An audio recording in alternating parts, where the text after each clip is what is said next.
Ponyfans.com here with assistant head coach for the offense, Dan Morrison. And coach, against TCU, Kyle Padron only got sacked once, but he scrambled out of the pocket a lot and got hit a few times after letting go of the ball. How's he feeling? He looked like there were a couple times he looked like he wasn't sure about getting up. Yeah, he was pretty sore the next day, but he recovers really quickly. And come Monday, he's absolutely fine. I mean, he feels no pain, anything. He's just ready to go, you know. So he's a pretty tough kid, and we appreciate that in him. But right now, he's absolutely 100% healthy.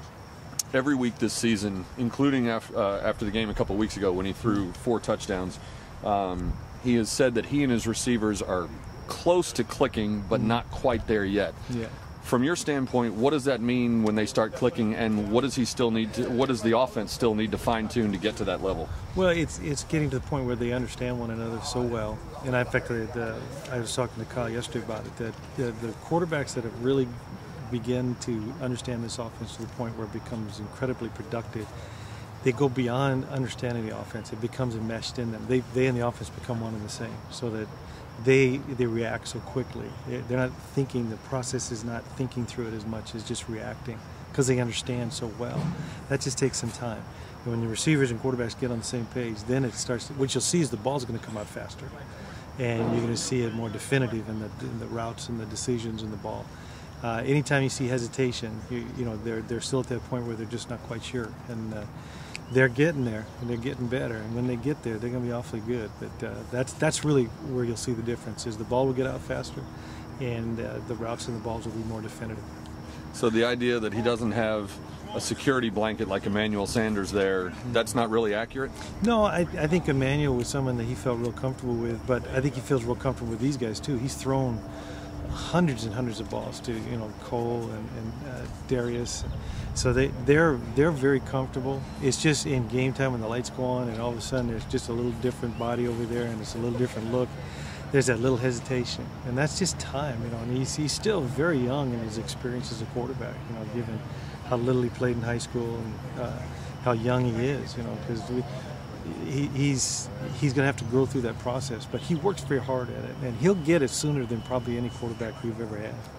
Coach Jones said after the game that that your offense will never face a defense again all year like TCU's.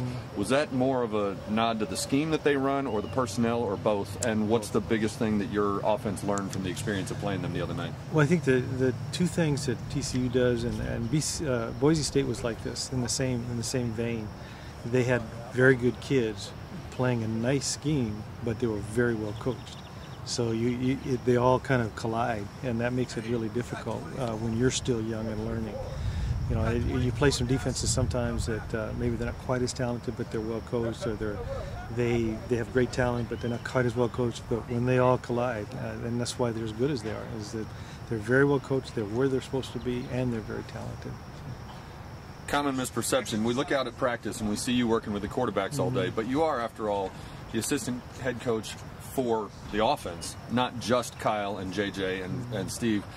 When you look at the game the other night, Zach Line runs for 139 yards.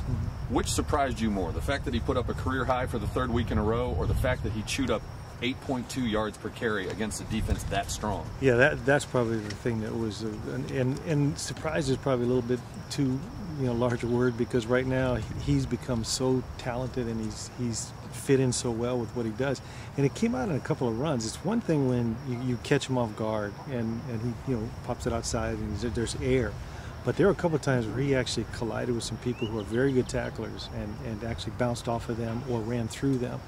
That's what's impressive about Zach right now, is that he's running real well, but he's also becoming a very physical runner. And he's learned his scheme really well. He blocks really well too. That's the thing that people sometimes forget. And it hasn't really come to pass quite yet. He's also a very good receiver.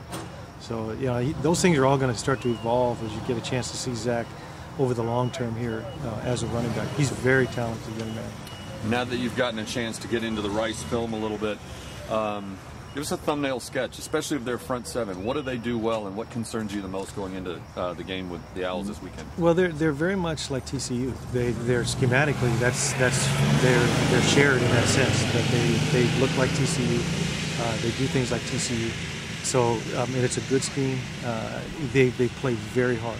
That's the one thing that you're going to see from Rice every week. Doesn't matter who they're playing.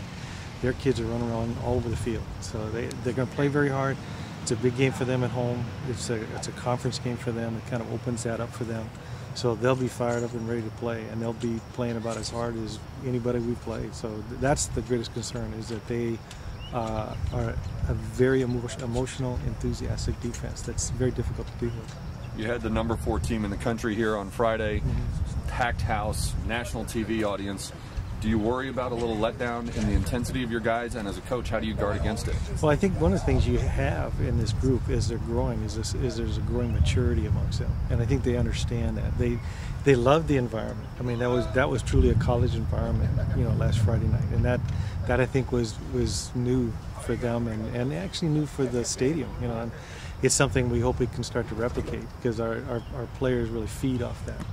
But the reality is, these guys they're intelligent, they're mature, they have very clear set goals, so they're not going to let those kind of things affect them. So they'll go into Rice with the same enthusiasm they came into last Friday night.